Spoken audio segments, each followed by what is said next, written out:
I rest my chin on my hand as I absentmindedly look out the window, yet another of Muto's lecture droning on as if it were endless. The summer sky is almost alluring in its bright, cerulean splendor. Only the odd passing cloud breaks up the deep blue expanse. This feeling of longing is probably the outdoor side of me yearning to escape. Yo, bro, could you bro it out? The side of me is lost to the past now, though. In that case, I think it would be use the "ain" suffix. Yo, bro, yeah, carry on. As my attention towards Muto's lips once again, I spot Misha giving me an enthusiastic thumbs up and nod at her to settle her down. Aww. It's been a handful of days since Lily left for Scotland. Days which have passed relatively peaceful. Life largely continued as usual, in contrast to what I expected. While thoughts of her have danced around in the edge of my mind since she left, present events managed to subdue them, at least for the time being. So I find myself idly chatting with Hanako, as usual, when lunchtime finally rolls by. Are the later ones in the series good as well? Not really. You're probably best off just sticking to the original. His later books don't live up to it, other than maybe God Emperor. Thanks. I wasn't really sure if... As Hanako steps to the side, I see Shizune stride up in her typical business-like manner, flanked by her ever-present, bright-haired shadow. Try as I might, I can't read any hint of their intent from their faces. Shizune's poker face and Misha's seemingly boundless cheerfulness are a devilish combination. Morning, Shizune. Misha. Hi. I accentuate the greeting with a nod to Shizune in order to get the point across. She promptly and curtly returns the gesture to both of us. It's been a long while since I've really talked to either of them. For a while, I thought they might be avoiding me, but I eventually came to the conclusion that Shizune really isn't the type to do so. Morning! Shi-chan says that Muto wants to see you sometime. Because of the statement, my face contorts as if I'd just eaten spoiled food, giving Misha no end of amusement. Anyone would think you were in trouble, Hishan. You may not be aware of it, but you have the least to worry about out of anyone in the class. Oh, what an unexpected vote of confidence. Even Hanako nods hesitantly to affirm the point. Thanks, I'll keep that in mind. There was something I wanted to ask you, though. And what might that be, Hi-chan? I have a feeling this won't go over well, but here goes. Is there any reason why you and Lily don't get along? It seems like even a little civility would help you both in your duties. Shizune's cold stare after Misha happily signs the words stops me in my tracks. In hindsight, I really could have worded that better. Out of the corner of my eye, I'm sure I see Hanako move back. Just a little. I would too. After like that stare-off battle, oh my goodness. Yeah. Thankfully, Shizune notices this and lets her temper dissipate as she forcefully runs her hands through her hair to let off steam. Perfectly on cue, Misha begins interpreting the second Shizune's arm begins to move. Oh.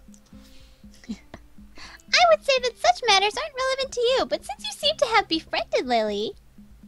She pauses to adjust her glasses, evidently attempting to articulate her point in the best possible manner. While I assume the same of her, I cannot call my own views on the matter unbiased. Suffice to say, we were closer before than we are now. Shizune makes a quick gesture to Misha to stop her from interpreting, then has a quick meeting with her before proceeding. The fact that the two can communicate so easily, yet so secretly right in front of us, is slightly disconcerting. Hanako seems to share a curiosity at the proceedings, looking on with thinly masked interest. As they finish their opaque conversation, Misha looks slightly deflated. I guess her opinion on the matter wasn't followed. Shi-chan says you should ask Lily about it, as she doesn't want to be the one that gets you involved. Oh, well. I'll just have to ask her after she gets back. At least I got some information out of Shizune. The two having been on close terms means they weren't always at each other's throats, or at least not quite to this extent. I understand. Thanks anyway.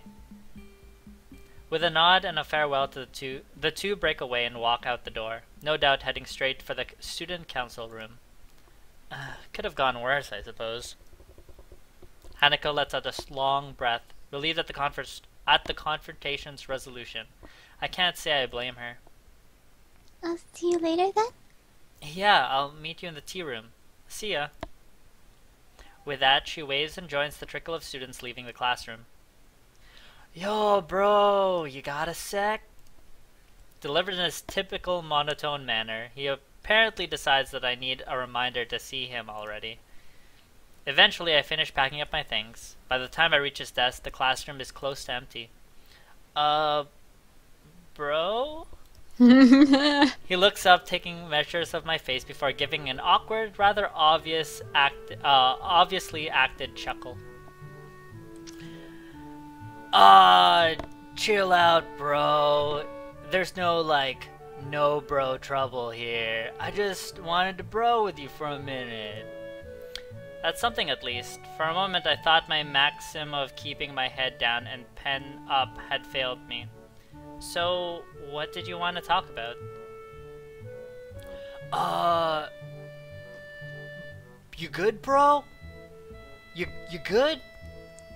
I detest that kind of question. For a fair amount of time, I try to think of a response that is neither pathetically humble nor cocky.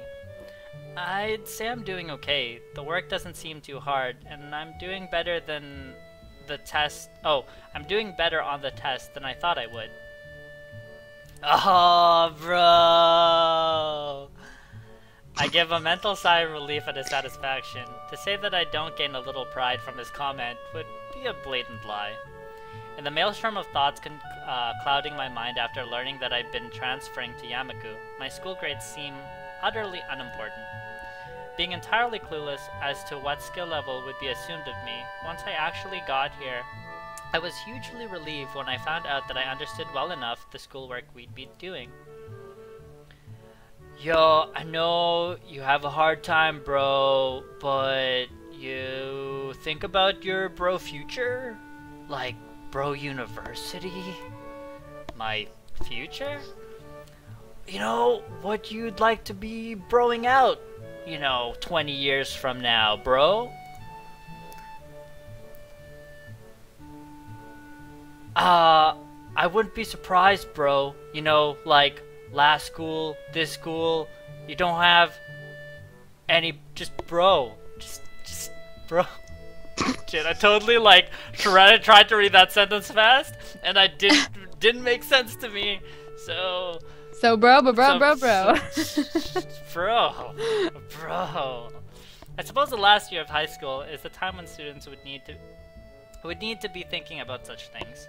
To be honest, I really haven't lent it much thought compared to my immediate situation. Is this the start of the science club? Catching on to my thinking, Muto speaks up. Oh, it's okay if you haven't decided yet, man. Maybe just bro on a bro thing that you like to bro about, bro. He's rather obviously trying to squeeze an answer out of me, and something about his previous wording makes me suspicious. Yeah, this is the science thing. Yeah. He didn't seem to be intent on asking everyone like this, so he must have some kind of selection criteria. Did we already do this then? Maybe. I'd guess our grades in his class. It seems a little bit different. Mm-hmm. You wanna try it? I think, and everything in Lily's chapter has been new. Yeah, we'll so. go with it. Okay. Well, something in science might be a path of least resistance. His face brightens, no doubt pleased at the thought of a prize student following his subject as a career path. Bro, right on! I will. Things are kind of settling down, which will help. Oh, good, bro. I've noticed that your bro grades have improved. I'd like to thank you, bro. not bro grades. Not bro grades? Hanako's grades. Hanako's great. Oh, the bro dad. Yo, Brodad? you're such a bro. Being a, you know that bro dad. She's so shy. You're just broing hard, man. I bro respect that. I'm surprised you noticed we knew each other. He gives a chuckle, as awkward as a smile. The guy really has no idea how to properly act around others. Every facial movement seems an act of careful but misdirected choreography. You could say you could say I'm a bro. It's part of the bro job. Catching himself before he goes off on a tangent, he loudly coughs into his hands. Bro. Yo, I won't like hold you up, bro, but just chill, bro. Just think about it, bro. I will. Thanks. The brief talk ended. I take my leave. He goes back to fussing with the teaching materials on his desk. So that is different, because the first time, like with Emmy, we talked about it, and we actually made the club. Like right then. So, this is one of the times I'm envious of Lily. Almost maddeningly so. To have one's future so clear and so assured, yet working towards it from such a young age. It's the idea so utterly Irreconcilable? I read that as inconceivable, and I was like, wait, this R... Inconceivable! And I was like, wait, I started that whole word completely wrong. Let me try again. Yo, to be fair, he sounds horrible in English, so... True! Hey, you're like really into character then. Huh? Totally... And I'm really into character with Lily. 100%. 100%. I wish I could do the hand, like, snappy thing. Like the... I'll just pretend. Yeah. Oh.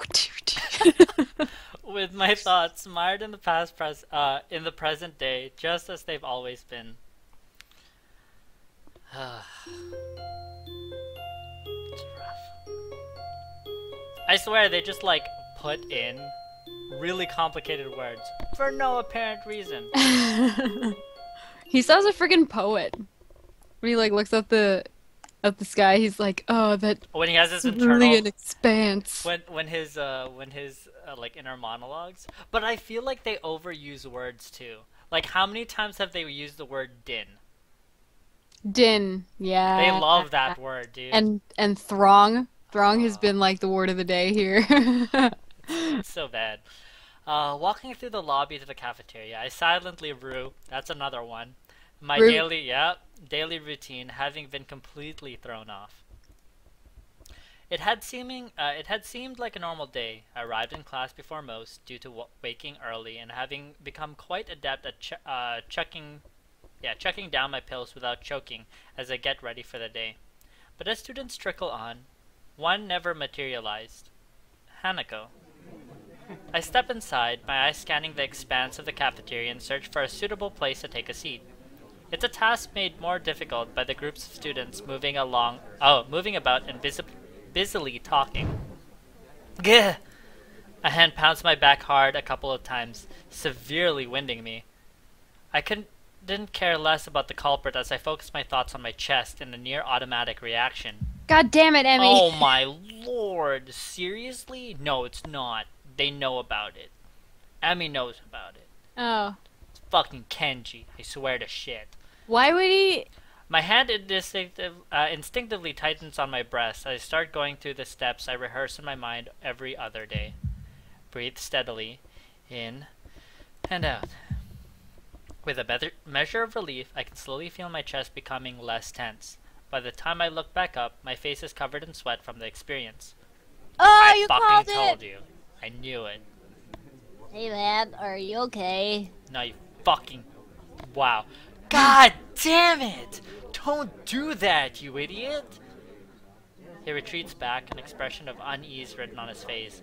In hindsight, I probably shouldn't have barked at him, considering he had no way to know. I give a sigh and right myself with some difficulty. Sorry, I just have some chest problems. Sharp knocks aren't good. It seems strange to see him so upset. The fact that I can't do anything about it irritates me. let's get lunch. Okay, it's good to have some company for once. We start off to the serving line. One good thing is that Kenji and I can make small talk nowadays, as opposed to my only interaction with him being anti-feminist lectures. That's cool. That's cool. He's actually got like he's got a dude friend. He's good. Huh. It's not a harem now. He has a dude friend. Seems like it'd be hard to find an empty table. There's a few people I wouldn't mind sitting with. Nobody's like you, though. I feel a shiver run through my spine. Clarify that now. They don't listen. Oh, here we go.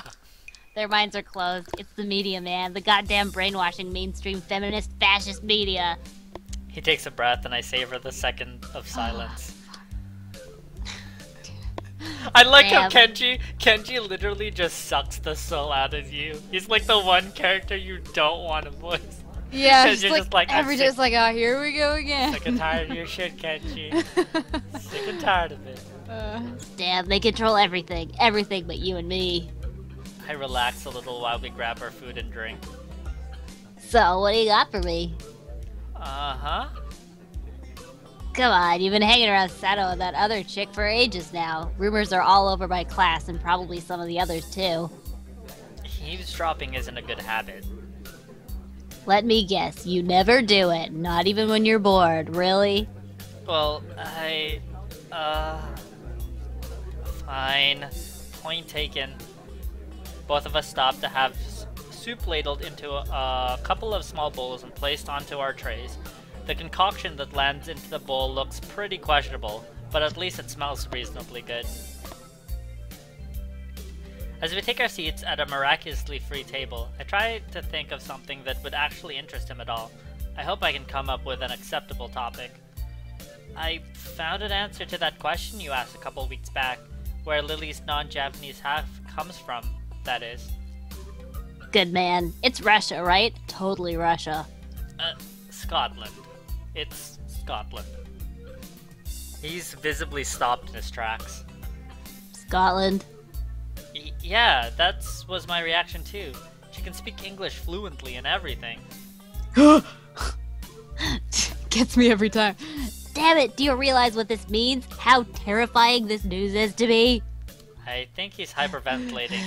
Passing out for a little while would probably make him more relaxed than normal.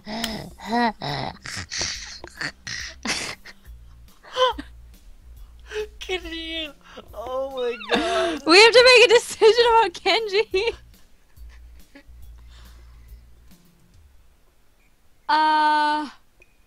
This is gonna change everything.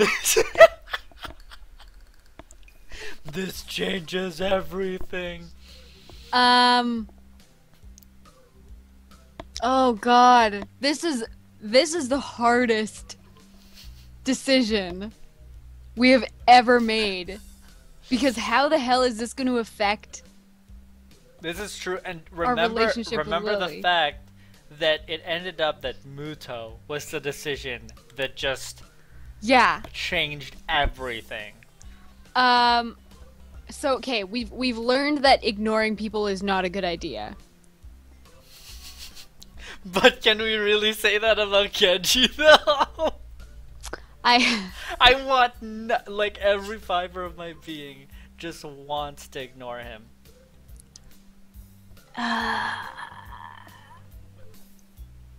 Okay, I'm leaving this one up to you. leaving this up to you. Hashtag what would Lily do? I don't know. I think Lily would hear him out. Yeah. She's very genuine. Watch this not end well, but we're gonna YOLO it. I will take full responsibility because we're gonna go back and do it anyway. Yes, this is true. So, let's humor the guy. Okay, we're gonna humor him. I have no idea what that means. Enlighten me. I just lost 1,000 yen, man. 1,000 yen! Damn, this is the worst day ever. You're kidding me. You made a bet about her nationality? One of the dudes in my class was bugging me about it. I gave him some of my wisdom, and he had the audacity to say that my logic was wrong. So, what did he think? Germany or something. It doesn't matter. What matters is my 1,000 yen. Damn, this day is ruined thanks to her. What a bitch. Yo, watch your whore mouth, Kenji. Yeah. Just douche backhand right to the face, knock his dumb glasses off his That's dumb it. face. Then watch him crawl around looking for them. Yeah. Ugh. He looks utterly devastated as he wolfs down several clumps of his soggy, soy-soaked rice. It only takes a few mouthfuls before he pokes his chopsticks at me, stabbing the air repeatedly in revelation. Why? What? Didn't your mother ever tell you not to speak with your mouth full? He gives me a dirty look before choking down the rest of his food left in his mouth and taking a gulp of juice. It's rather unsightly.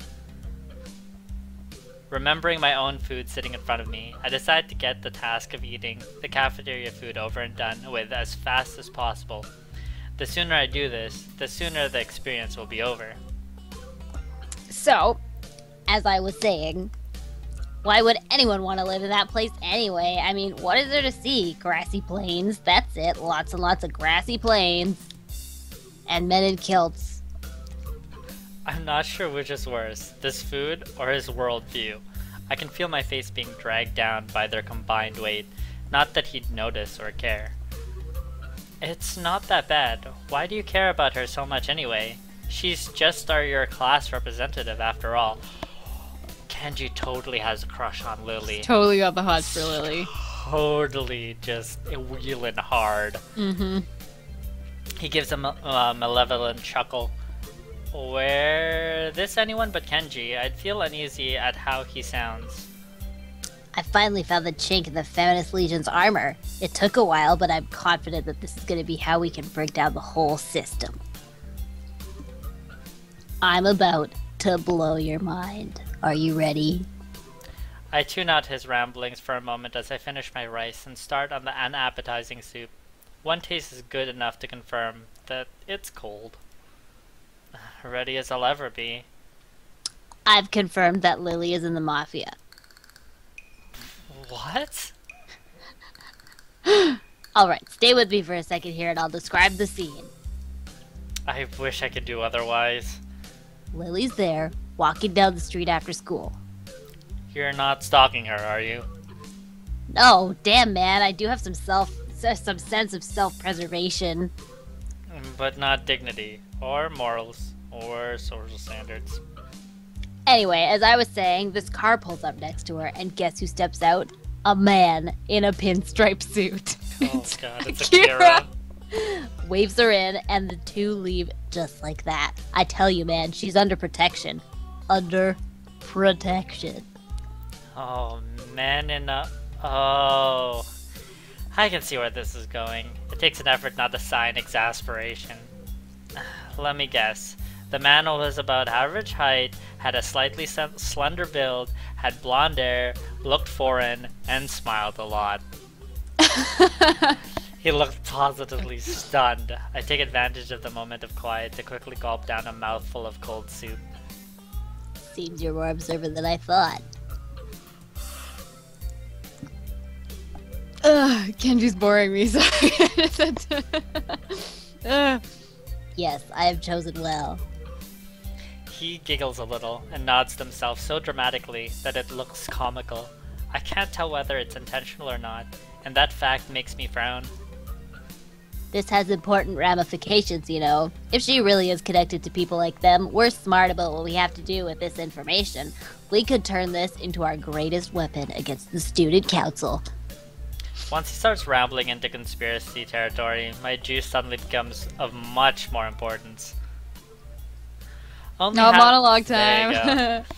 Only half listening to his pontifications, my mind drifts to the matters of Lily and her antipathy for Shizune. The past between them is steadily becoming more coherent, but I'm not even sure if I should be learning of her past this way. Indeed, even if I do work out what went on, it really doesn't seem like my business to go and interfere. Damn, not having Lily around is making my thoughts wander. I'm noticeably more bored and sullen without her company, and the same goes for Hanako. All we do during lunch anymore is eat and play chess. Come to think of it, I need to go check on Hanako after school, too. Considering her much improved attendance, I'm guessing she's come down with something. I hope she's not sick. Yo, bro! I stop as I'm about to leave the classroom, turning into on the ball of my heel to meet Muto. He's holding out to me a couple of worksheets we'd worked on during the day with his long, lanky arm. Would you mind being a bro and giving this to your brodette, friend? Yeah? Be a bro. For a moment, I briefly considered the possibility of that being more than an innocent prediction. I quickly discard the idea, though, as it's hard to think of him acting as such Machiavellian? Machiavellian. Machiavellian. That makes sense. Machiavellian. Word of the day. Yeah. It's not in his nature. Sure, no problem. Walking up the hallway of the girls' dormitory, several ideas of why Hanako's been absent float around in my head. The most obvious of them is just a simple cold. That said, she may not even be sick at all. It's been almost a week since Lily left, and despite her at least appearing to be normal, I've suspected she's somewhat more insecure about it than she's letting on. Eventually, I come to Hanako's dormitory. Its simple brown door separating us. Her room's position next to Lily's is extremely convenient, and probably a large contributor to their meeting in the first place. Grimacing slightly at the prospect of her being sick, I rap my knuckles on the door. Silence. I listen intently for any sound of shuffling coming from inside, but I can't hear a thing. I knock on the door again, slightly harder. Still no answer. How strange. The door opens behind me. A freckled and somewhat scrawny underclassman I don't recognize comes out and is briefly taken off guard by my presence. Hi.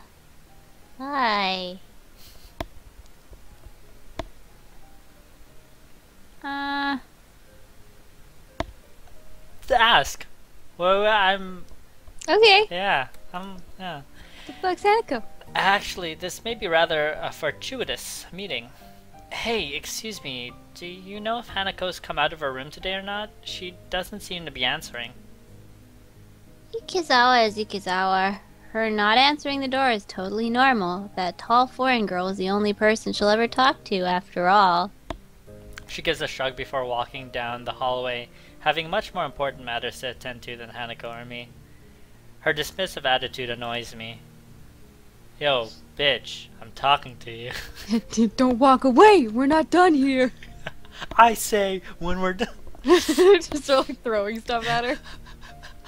Hanako must have a reputation as a hermit.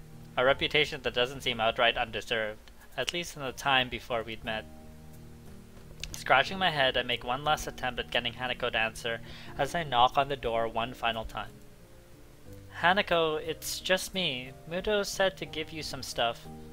For a while, the attempt seems just as unsuccessful as the last. Just before I slip the sheets under her door, though, I can hear the handle rattling. As the door opens halfway, I do my best to look Hanako over as quickly as possible. It's a task made somewhat more difficult by her oversized gown hiding so much of her body.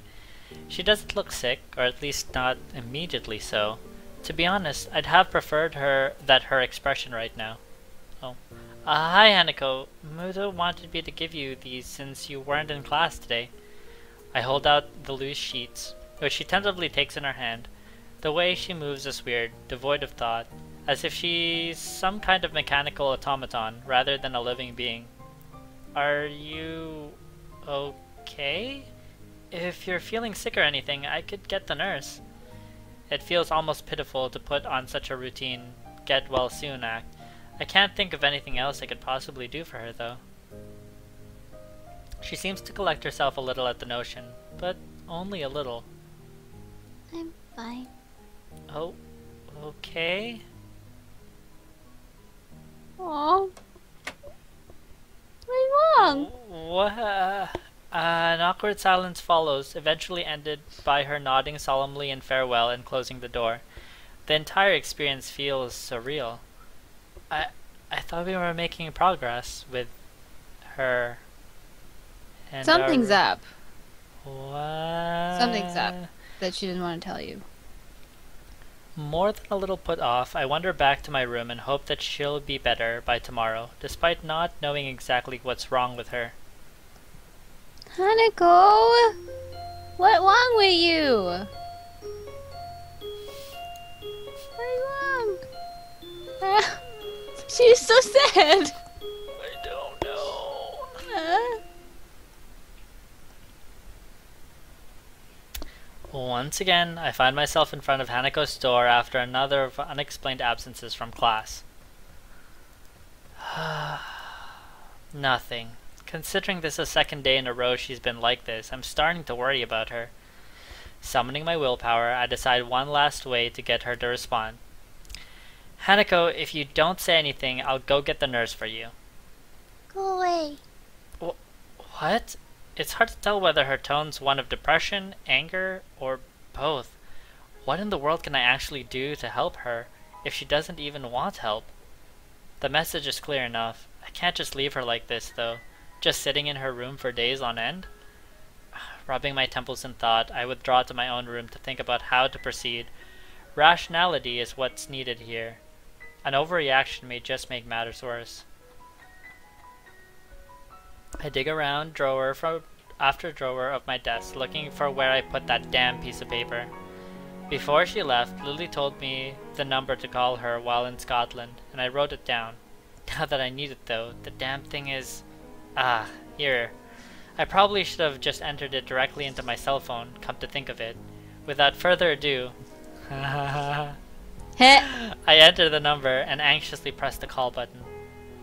Yo, this was long distance, man. Just want to point it out there. By the minute. The fact the have phone... a good provider. The fact the phone rings at all shows that I got the prefix for the call to Scotland right at least. I've never made an international call before. Oh, dude, his parents are so gonna yell at him. So that's Yeah. That's some Why comfort. did you call Scotland? Eventually, the phone picks up, a feminine voice I don't recognize on the other end. It's probably Lily's mother.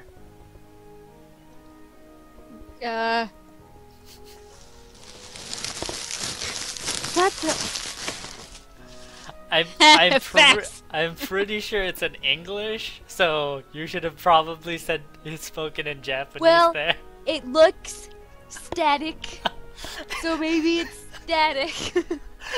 Moshi moshi, Sato desu. Oh god, it was English. Maybe that's what English sounds like to Hisao. It just sounds like crackles. That's why you got a 42 or 43. he just like scribbled. It's like that's what it looks like, right? Woo! Just saving my own ass here with my It's canon now. It's canon. It's canon. Don't worry about it. It's like friggin' like the wah wah wah wah wah wah. Fair enough. Yeah, fair enough. Except crinkles.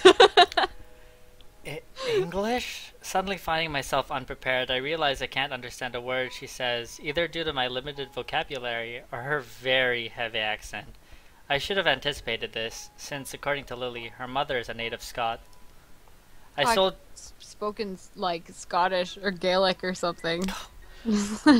I soldier on in the hope that she must know some Japanese, considering it's her daughter's native language. It's Hisao Nakai speaking. An enthusiastic sound of realization can be heard as she recognizes the language. My feeling of release is immense. Ah, you must be one of Lily's friends from school, correct? Even so, her accent means I have to concentrate to work out what she's saying. Yes, that's right. Pleased to speak to you, Mrs. Sato. It's so nice of her to help to find someone so polite. Lily dear, it's for you. Her mother seems nice, if a little over-enthusiastic given the mundane situation. There's a small silence as Lily takes her time getting to the phone.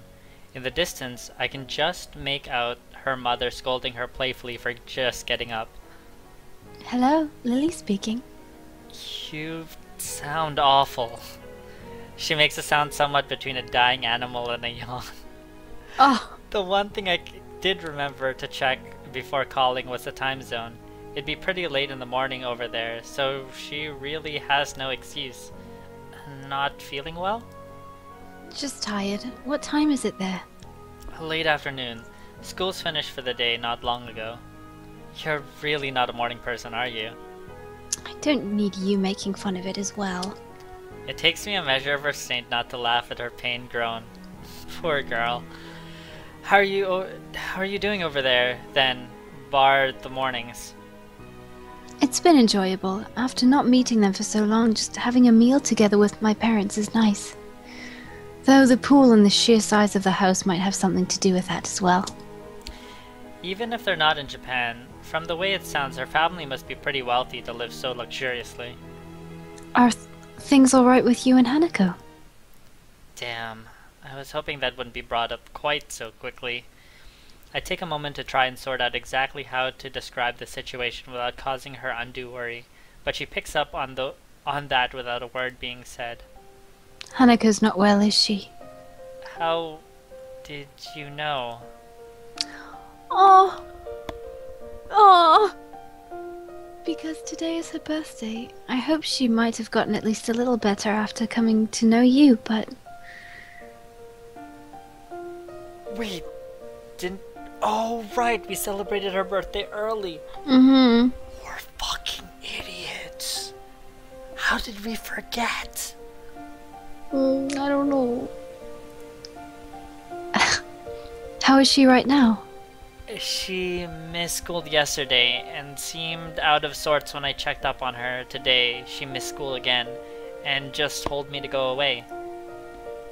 I've really got no idea what to make of it. Has this happened in the past? Is it related to her scarring in some way? Unfortunately so. Roughly the same thing happened last year when her birthday came up. As far as I can tell, it's because her parents died in the accident that caused her scarring, and Hanako blames herself for their deaths. What she says does seem to make sense.